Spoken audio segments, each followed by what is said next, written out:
وسلم على رسوله الكريم اما بعد فاعوذ بالله من الشيطان الرجيم بسم الله الرحمن الرحيم الاخلاء يومئذ بعضهم لبعض عدو الا المتقين صدق الله العظيم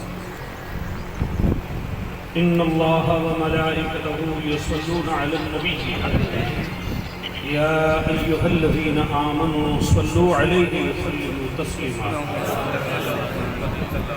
اللهم صل على سيدنا ونبينا ومولانا محمد وآله واصحابه وبارك وسلم صلاة وسلام عليك يا رسول الله وعلى آلك وأصحابك وسلم يا حبيب الله صلى الله عليه وسلم.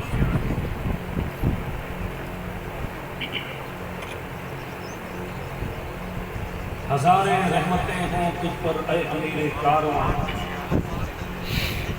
ہزاریں رحمتیں ہوں تجھ پر اے امیر کارواں، فنا کے بعد بھی باقی ہے شان رہبری تیری. سبحان اللہ. فنا کے بعد بھی باقی ہے شان رہبری تیری.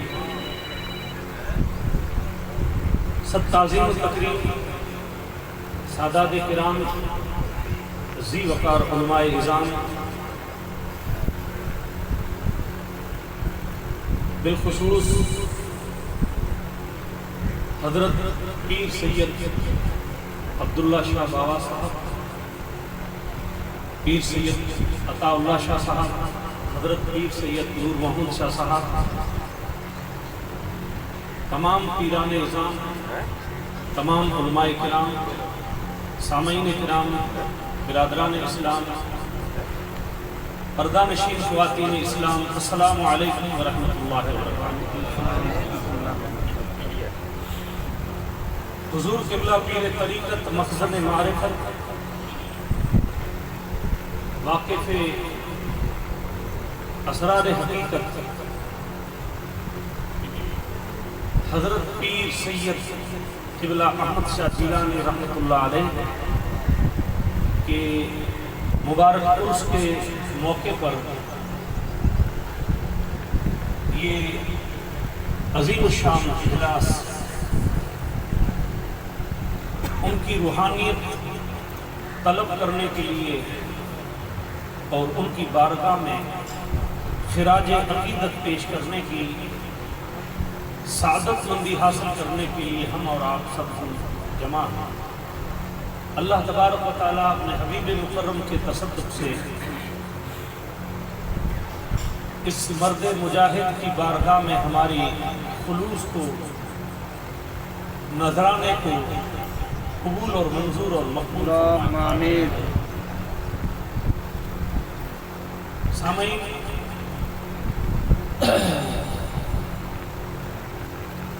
جس شخصیت کے تعلق سے اور جن کی یاد میں ہم یہاں جمع ہوئے ہیں، اللہ کے نیک بندوں کے کئی اقسام ہیں. حضرت داتا گنج بخش علی حجویری رحمۃ اللہ علیہ نے کشف المحجوب میں اولیاء اللہ کی کئی صفات لکھی ہے. اس میں سے ایک یہ لکھی ہے کہ اللہ کے نیک بندوں میں سے کچھ وہ لوگ ہیں جو بچپن سے ولی ہوتے ہیں اور دنیا سے پردہ فرما جاتے ہیں، ان کی ولایت کا کسی کو پتہ نہیں چلتا. کچھ اللہ کے بندوں کی ولایت کو خدا نے مخفی رکھا ہے، راز میں رکھا ہے.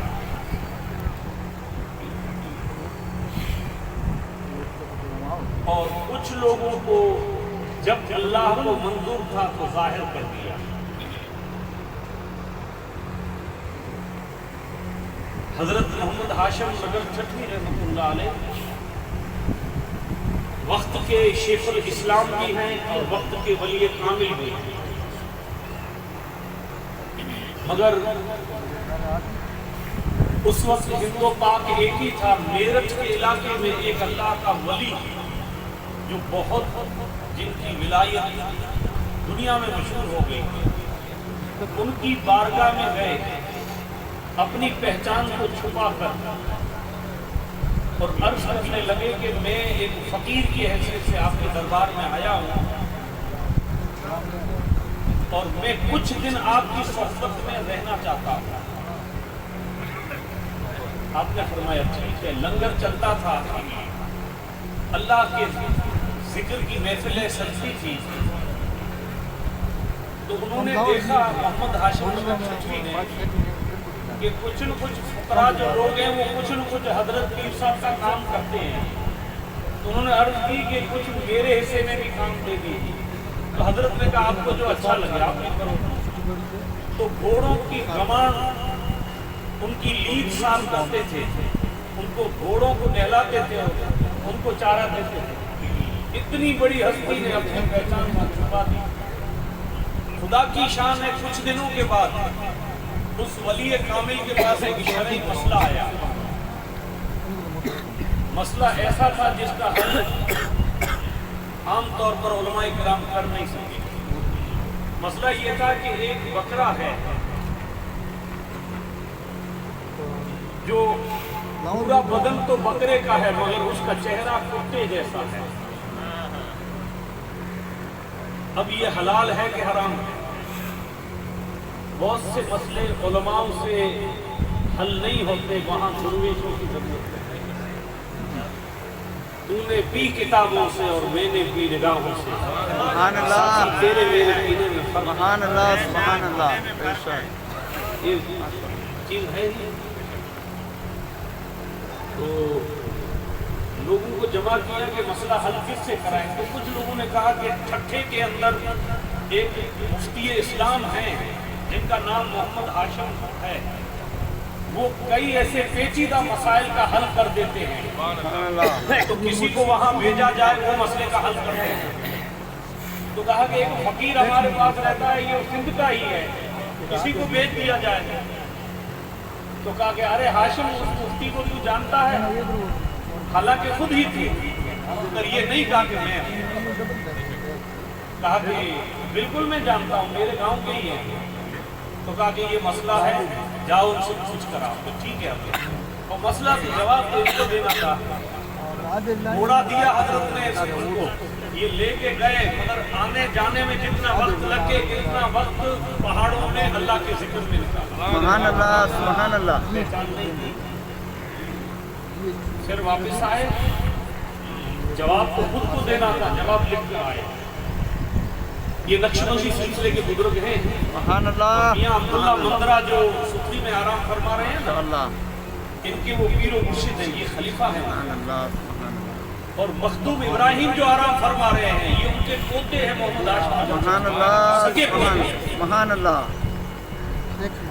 سلسلہ نقشبندیہ کی عظیم شخصیت ہے۔ بے شک، اب جواب تو خود کو دینا تھا، جواب لکھ کر تیار کیا، اور بزرگ کی بارگاہ میں جواب جب پیش کیا تو تاریخ بتاتی ہے کہ ایک نگاہ اس خط پر پڑتی تھی اور دوسری نگاہ محمد ہاشم پر پڑتی تھی۔ سبحان اللہ، سبحان اللہ، بار بار ایسا نظارہ شروع ہو گیا، خط کو دیکھے اور ان کے چہرے کو دیکھے۔ پھر جواب تو لکھ دیا کہ اگر یہ بکرا پانی پیتے وقت میں کتے کی طرح چوس کر پانی پیتا ہے، لب لب کر کے پانی پیتا ہے، زبان چلا کر پانی پیتا ہے تو کتا ہے، اور اگر چوس کر پانی پیتا ہے تو بکرے کے حکم میں ہے۔ یہ جواب تھا، مگر حضرت نے جواب کو تو ایک طرف رکھ دیا اور محمد ہاشم کو کھڑا کر دیا، سینے سے لگایا اور اپنے تخت پر بٹھایا کہ تو نے اپنے آپ کو کیوں چھپایا ہے۔ آپ سمجھ گئے؟ تو میں عرض یہ کر رہا ہوں کیونکہ ولی کو جاننے کے لیے ولی کی نگاہ کی ضرورت ہے۔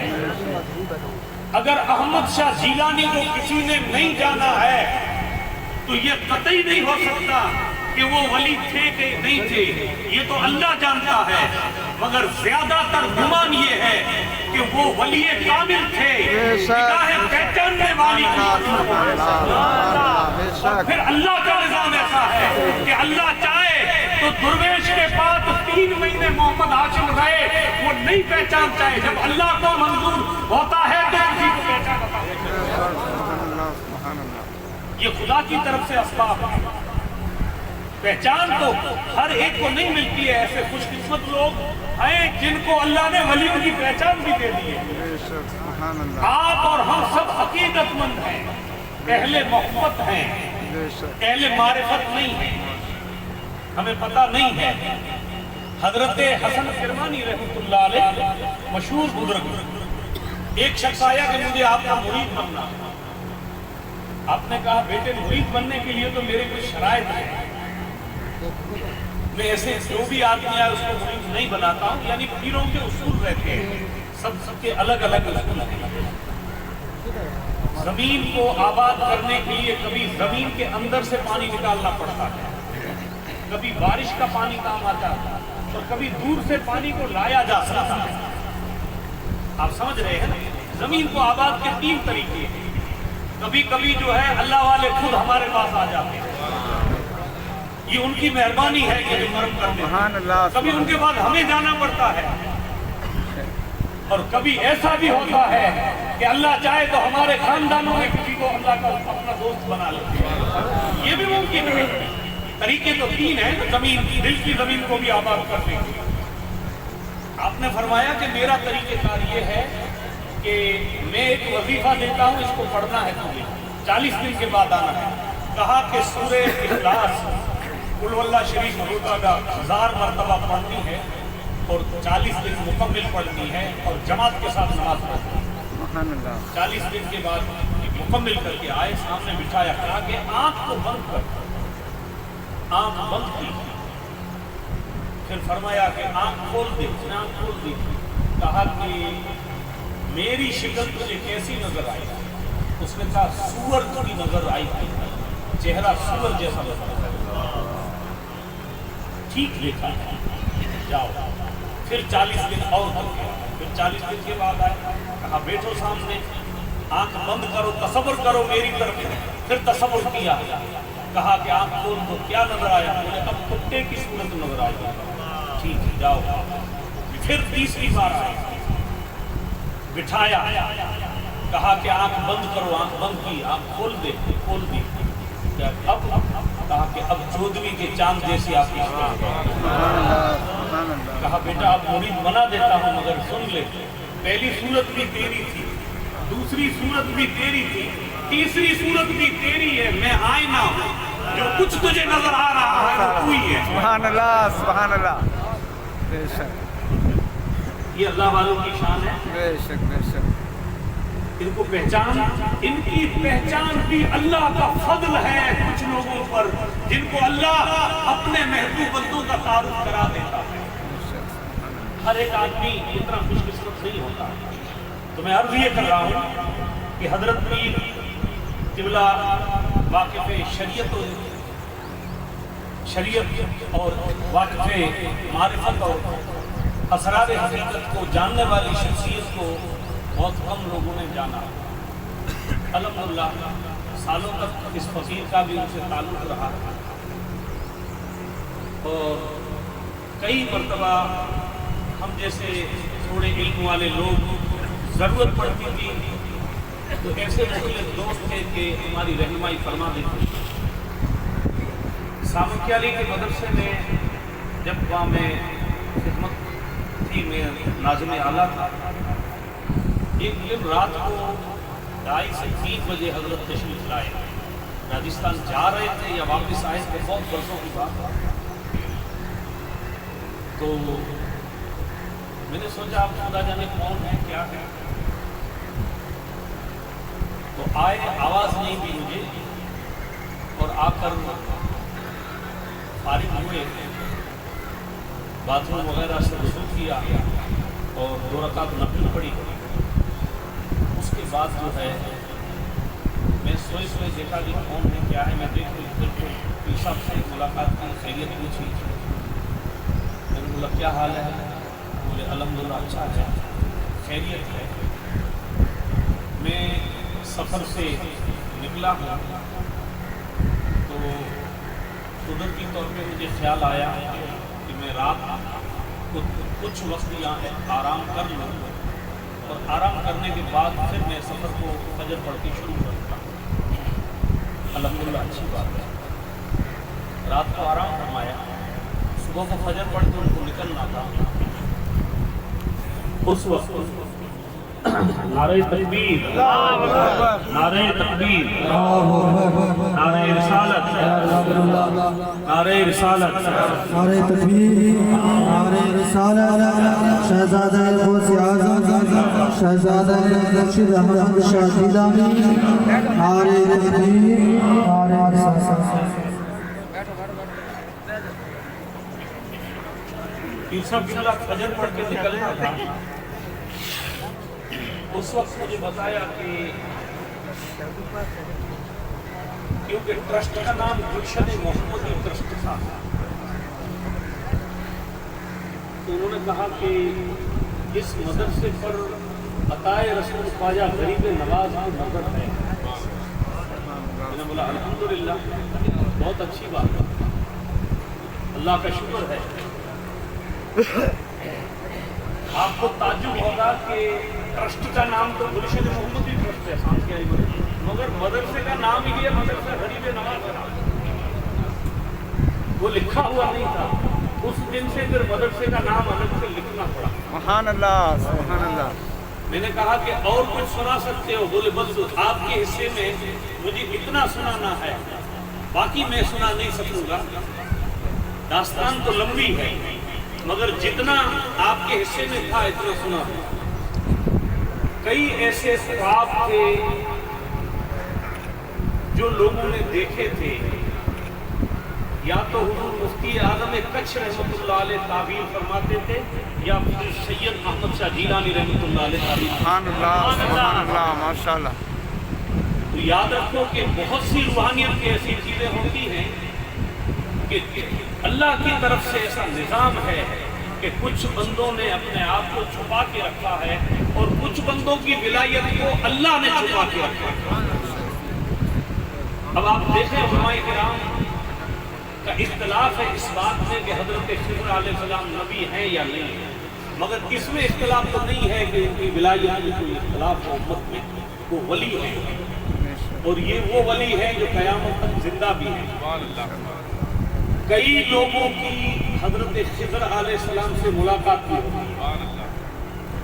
اور کئی ایسی جگہ ہیں جہاں حضرت خضر علیہ السلام روز تشریف لاتے. یو پی میں ایک مزار ہے بہرائچ شریف,